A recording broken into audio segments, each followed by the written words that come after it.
بسم اللہ الرحمن الرحیم۔ ناظرین السلام علیکم، میں ہوں آپ کا میزبان صابر شاکر، وفاق دارالحکومت اسلام آباد سے کچھ تازہ ترین اطلاعات۔ سب سے پہلے تو پاکستان میں اپنے ہم وطن جو کہ اس وقت بہت زیادہ شدید ترین متاثر ہوئے ہیں سیلاب سے، تقریباً 4 کروڑ پاکستانی ہمارے ہم وطن جو ہیں اس وقت بے گھر ہو چکے ہیں، اور ان کی جان مال سب کچھ جو ہے وہ برباد ہو گیا ہے۔ سینکڑوں ہمارے پاکستانی بھائی جو ہیں وہ وفات پا گئے اس آفت میں اور اس عذاب میں، اور اللہ تعالیٰ سے دعا ہے کہ اللہ تعالیٰ ہم سب پر رحم کرے اور پاکستان سے راضی ہو جائے، پاکستانیوں سے راضی ہو جائے، اور یہ جو آفت آئی ہوئی ہے اس آفت سے چھٹکارا حاصل ہو، کیونکہ یہ آفت کوئی معمولی آفت نہیں ہے، بلکہ 2010 سے بھی بڑا جو ہے اس وقت ڈیزاسٹر ہے پاکستان میں آیا ہوا، تباہی ہے ہر طرف ہی، ہر طرف ہولناک مناظر ہیں۔ اور آپ یقین جانیے کہ اکتوبر 2005 کے جو زلزلے کے مناظر تھے اس سے کہیں زیادہ ہولناک مناظر ہیں، اور گاؤں کے گاؤں جو ہیں وہ اجڑ گئے ہیں، وہ صفحہ ہستی سے مٹ گئے ہیں، اور 100 سال پرانی جو قبریں ہیں، قبرستان ہیں، وہ پانی میں بہہ گئے ہیں، اور پیاروں جو اپنے پیارے جن کو ہم اپنے ہاتھوں سے دفناتے ہیں اور جن کی قبر پہ جا کے ہم کچھ دیر کے لیے اپنا من کو ہلکا کرتے ہیں، وہ قبریں چلی گئی ہیں، ڈیڈ باڈیز بہہ گئی ہیں۔ یہ سب کچھ ہو رہا ہے۔ دعا کرنی چاہیے اللہ تعالیٰ ہم سب کو اس مصیبت سے نجات دلائے، اور خاص طور پہ میں ایک بار پھر کہوں گا کہ جو رائٹ لیفٹ کے لوگ ہیں وہ ضرور ایک دوسرے کا خیال کریں، حکومت کا انتظار مت کریں، کیونکہ حکومتوں نے، وزیروں نے، مشیروں نے، حکمرانوں نے تصویریں زیادہ بنوانی ہوتی ہیں، کام تھوڑا کرنا ہوتا ہے۔ 4 پیکٹ پھینکوانے کے لیے وہ 10 آدمیوں کی میڈیا ٹیم ساتھ لے کے جاتے ہیں، اور اس طریقے سے پیکٹ پھینک رہے ہوتے ہیں جیسے جانوروں کی مدد کر رہے ہوں۔ تو یہ اس لیے میں پھر کہوں گا کہ یہ کسی کو دوش نہیں ہے، اس وقت مصیبت ہے، حکمرانوں کے اپنے طریقے ہیں، حکومت کے اپنے طریقے ہیں، اداروں کے اپنے طریقے ہیں مدد کرنے کے، لیکن اصل جو ہمیں ہمارا دین سکھاتا ہے، اور وہ یہی ہے جو انسانیت سکھاتی ہے، وہ ہے کہ اپنے رائٹ لیفٹ کو صرف اپنا کور کرنا شروع کر دیں، تو بہت ساری جو ہیں اس وقت مصائب جو آئے ہوئے ہیں ہمارے رائٹ لیفٹ کے لوگوں کو، ان کو ہم لک آفٹر کریں گے تو وہ بہت حد تک دور ہو جائیں گے۔ اس دوران پالیٹکس بھی ہو رہی ہے، اور پالیٹکس کے مناظر بھی ہمارے سامنے ہیں، اور خاص طور پہ اس سیلاب سے سیاسی فوائد حاصل کرنے کی بہت زیادہ کوشش کی جا رہی ہے، سیاسی فوائد اور ایمنسٹی لینے کی، معافی لینے کی، معاف کر دیں ایک دوسرے کو، سب کچھ کر دیں، اس کی بہت ضرورت ہے۔ لیکن ایک بے حسی آپ نے دیکھی ہوگی، ایک بے حسی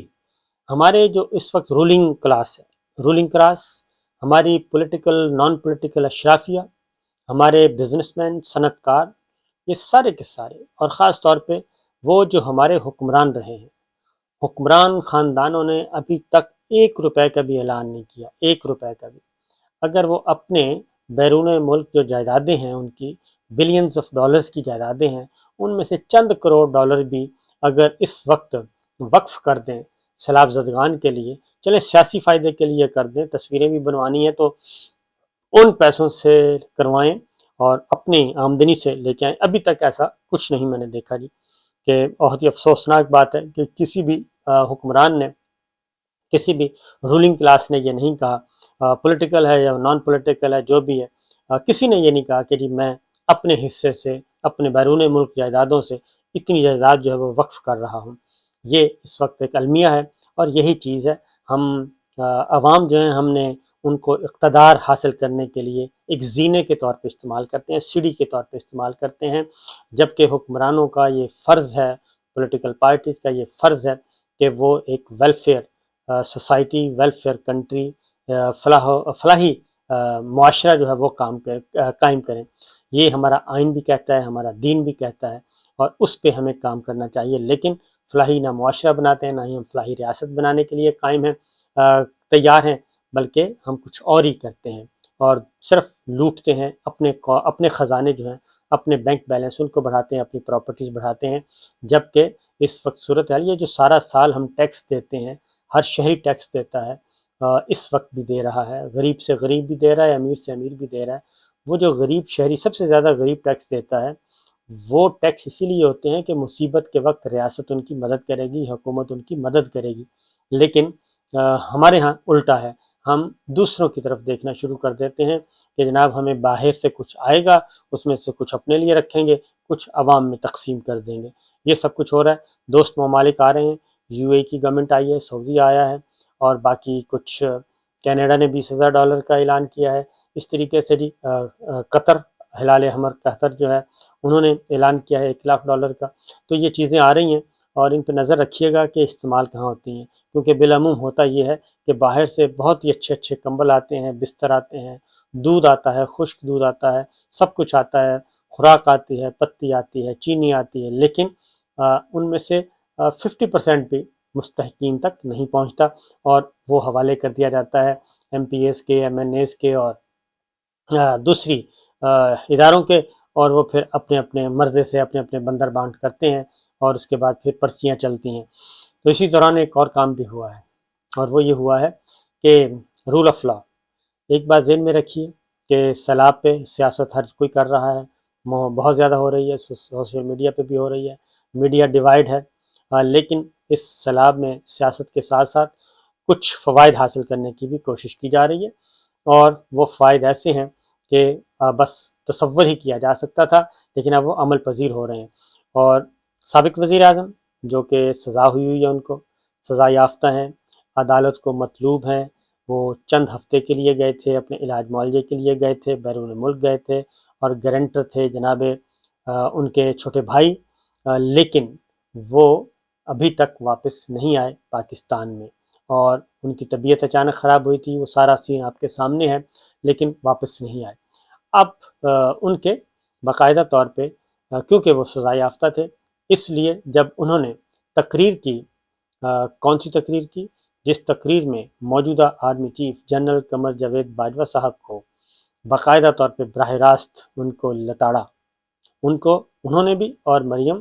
بی بی نے بھی بہت زیادہ لتاڑا، اور بھرپور طریقے سے لتاڑا، ان پہ الزامات عائد کیے، ان کو دھمکیاں دیں، اور ایسی ایسی دھمکیاں دیں کہ آپ تصور نہیں کر سکتے۔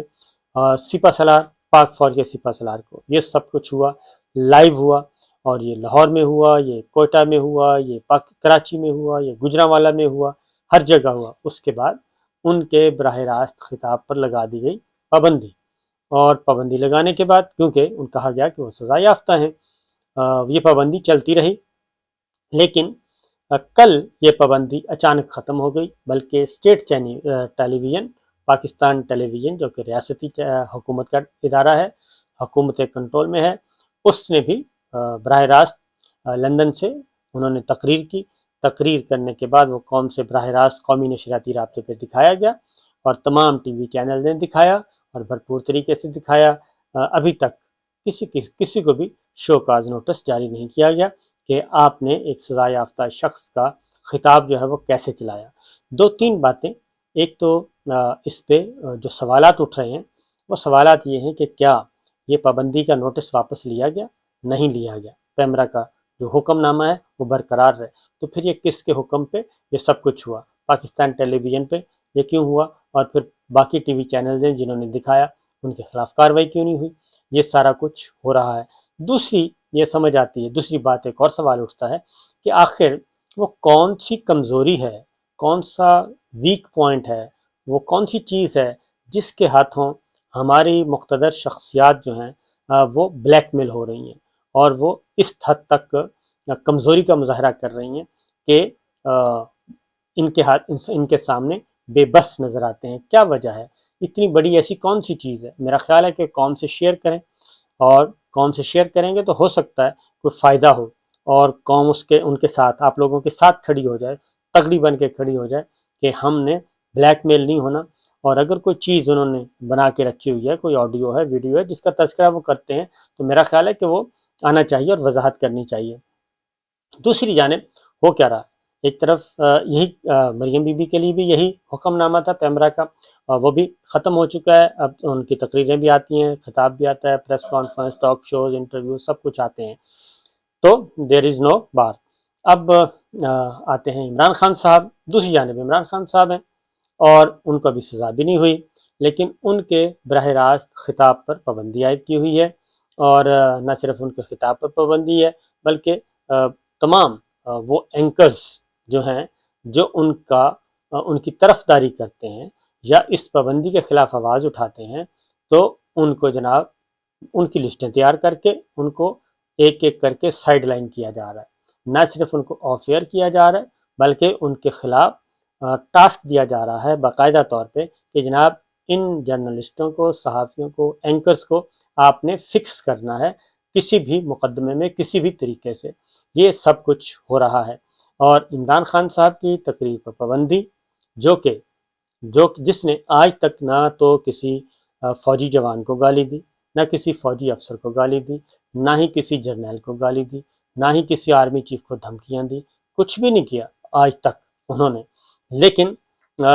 وہ پاکستان زندہ باد کا نعرہ لگواتے ہیں، پاک فوج زندہ باد کا نعرہ لگواتے ہیں، مضبوط فوج کے حامی ہیں، مضبوط فوج کے نہ صرف حامی ہیں بلکہ اپنی سوشل میڈیا ٹیم کو کہتے ہیں افواج پاکستان کو کچھ نہیں کہنا، ان پر تنقید بھی کرنی ہے تو سوچ سمجھ کر کرنی ہے، وہ اپنی سوشل میڈیا ٹیم کو یہ کہتے ہیں۔ دوسری جانب دوسرا فریق ہے، وہ علی اعلان ابھی بھی وہ یہ کہہ رہا ہے کہ عمران خان صاحب کی ڈوریاں ہلائی جا رہی ہیں، ان کے پیچھے کوئی ہے، ان کو کچھ کہا نہیں جا رہا، ان کو ڈسکوالیفائی نہیں کیا جا رہا، ان کو جیل میں نہیں ڈالا جا رہا،